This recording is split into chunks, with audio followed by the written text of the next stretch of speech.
मंच पर आसीन हम सभी के नेता, पूर्व मुख्यमंत्री और भविष्य के मुख्यमंत्री, और साथ में जोड़ना चाहूंगा भविष्य के प्रधानमंत्री श्री अखिलेश यादव जी, और साथ में यहां मौजूद सभागार में हमारे सभी अभिभावक समान नेतागण, उन सभी को मेरा नमस्कार। मेरा नाम नवीन शर्मा है और मेरी विधानसभा सिकंदराबाद है, और पूरी विधानसभा की तरफ से मैं यहां बैठे सभी अपने अतिथियों को प्रणाम करता हूं, चरण स्पर्श करता हूं कि आप उसको महसूस करें। दरअसल में अध्यक्ष जी, जब मैं गांव-गांव जा रहा था, अपनी विधानसभा में लगभग 200 गांव हैं,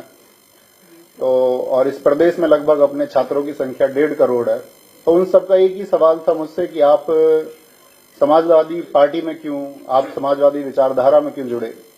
तो उसका एक बहुत थोड़े से समय में उत्तर देना चाहूंगा कि मैं एक शिक्षक हूं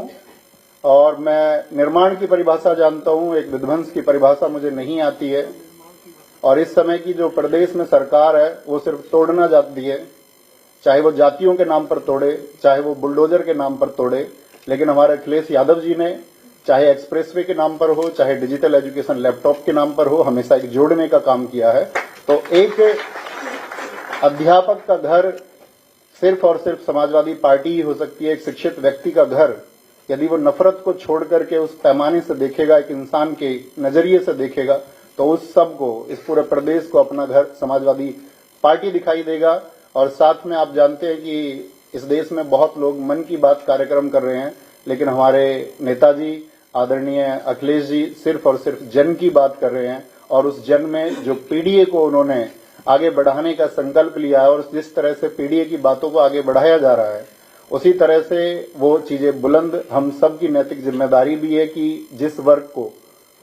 किसी भी तरह से शोषित किया जाता है, उसका शोषण किया जाता है, या जिस वर्ग को वंचित किया गया है, उस सब के लिए हम इंसानियत के नाते खड़े हों। हम बटे ना, कोई हमको बांटने का भी प्रयास करे तो हम बटे ना,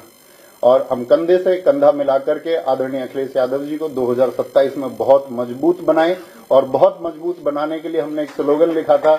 कि यूथ सपा का और बूथ सपा का। हमको सिर्फ ये काम करना होगा इस प्रदेश में कि हमको पीडीए को जोड़ते हुए सभी यूथ को एक दिशा देनी होगी, और साथ में सभी बूथ पर भी एक दिशा देनी होगी। और साथ में मैं यहाँ समाजवादी पार्टी के इस मंच पर एक आश्वासन देना चाहूंगा कि जब मौसम अच्छा रहेगा तब भी हम समाजवादी पार्टी के साथ रहेंगे, और कभी आंधियां भी होंगी और हमारे विपरीत स्थितियां भी होंगी, तब भी हम आजीवन समाजवादी पार्टी के साथ रहेंगे। बहुत धन्यवाद, और सभी लोगों को मैं आभार व्यक्त करता हूं कि इस मंच पर मुझे बोलने का मौका दिया। आदरणीय नेताजी को बहुत बहुत धन्यवाद, सभी पार्टी के नेताओं को नमस्कार, धन्यवाद।